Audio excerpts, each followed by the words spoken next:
Nabi Shallallahu Alaihi Wasallam menjelaskan, ketika kita mendengar suara adzan, hendaknya kita berkata sebagaimana yang diucapkan oleh muadzin.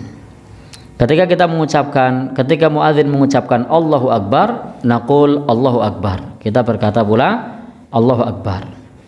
Idza qala asyhadu an la ilaha illallah, naqul asyhadu an la ilaha illallah. Jadi kalau muadzin berkata asyhadu an la ilaha illallah, kita jawab pula asyhadu an la ilaha illallah. Wa idza qala asyhadu anna Muhammadar Rasulullah, kalau ternyata muadzin mengucap wa asyhadu anna Muhammadar Rasulullah, maka kita jawab demikian pula. Kecuali hayya 'alas shalah, hayya 'alal falah, maka kita tidak mengucapkan lafaz tersebut. Tapi yang kita ucapkan adalah lafaz al-isti'anah, lafaz minta tolong kepada Allah Subhanahu wa ta'ala. Apa lafaznya? La haula wala quwata illa billah. Ini adalah lafaz isti'anah, lafaz minta tolong agar kita diijabah, karena kita minta tolong kepada Allah Subhanahu wa ta'ala untuk apa? Menuju kebahagiaan, menuju sholat, menuju kebahagiaan. Kita minta tolong sama Allah, sehingga kita ucapkan apa ucapannya? La haula wala quwata illa billah.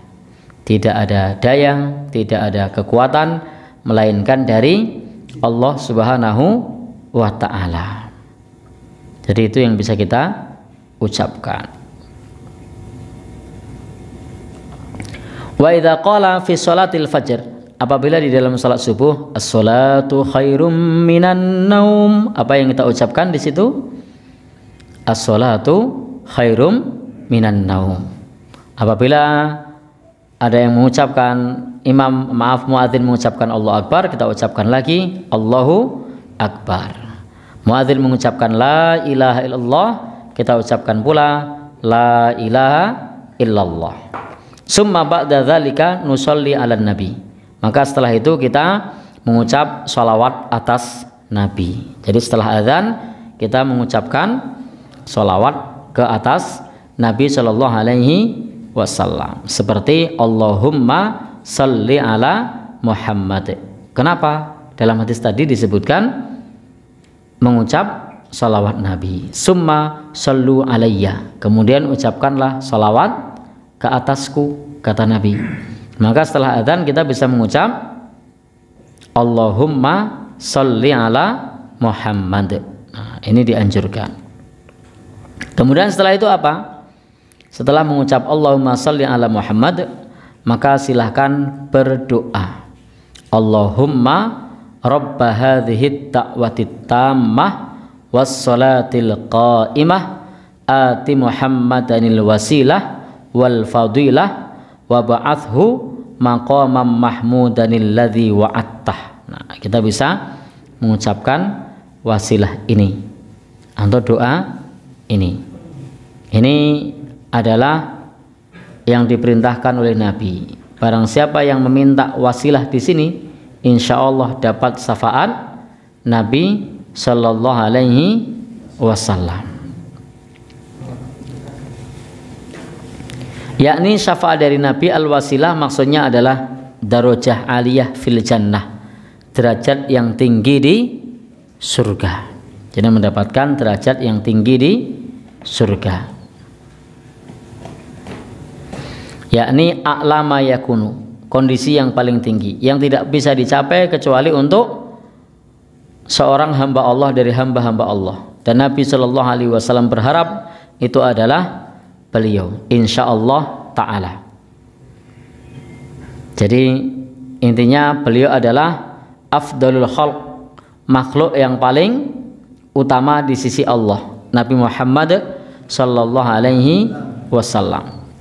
Kenapa?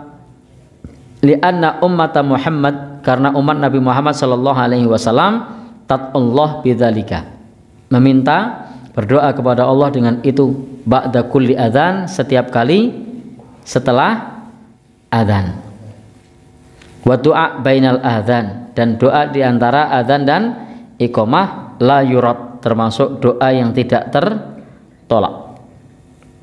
Ini doa antara adzan dan iqamah termasuk waktu doa yang tidak tertolak. Kalau Bapak dan Saudara mau berdoa, bisa berdoa antara adzan dan iqamah. Silakan kalau mau berdoa antara adzan dan iqamah, karena itu termasuk yang tidak tertolak. Dan ketika kita mengucapkan Allahumma sholli ala Muhammad, kemudian Allahumma rabba hadhihi da'wati tammah, itu posisinya setelah adzan. Berarti posisinya itu antara adzan dan iqamah, sehingga termasuk waktu yang mustajab, waktu yang tidak ditolak. Dan ini seluruh umat berdoa memohon kepada Allah agar Nabi diberikan al-wasilah, derajat yang tinggi di surga. Dan ini jelas tidak tertolak, dan beliau menjadi seutama-utamanya makhluk di sisi Allah Subhanahu wa ta'ala. Beliau menjadi seutama-utamanya makhluk di sisi Allah Subhanahu wa ta'ala. Sehingga Bapak dan saudara-saudara yang berbahagia yang dirahmati Allah Subhanahu wa ta'ala, kalau kita antara adzan dan iqamah itu dianjurkan berdoa. Jadi monggo kalau mau perbanyak doa antara adzan dan iqamah, termasuk waktu yang mustajab. Sayangnya tidak banyak orang yang memanfaatkan waktu antara adzan dan iqamah. Kadang-kadang datangnya nunggu iqamah. Ya. Nah, waktu mustajab itu ternyata banyak dilewatkan. Gimana, Pak? Ya. Kalau baca sholawat setelah adzan dituntunkan, tapi caranya tidak seperti itu. Ya. Jadi silahkan kalau mau baca sholawat, tetapi bukan kemudian menggunakan toa, pengeras suara, tidak seperti itu. Kenapa? Karena perintahnya di sini adalah kalau kita mendengar adzan, setelah itu membaca sholawat, kemudian berdoa Allahumma rabba hadhihi da'watit tammah. Perintahnya seperti itu. Maka silahkan mengucap sholawat lalu berdoa.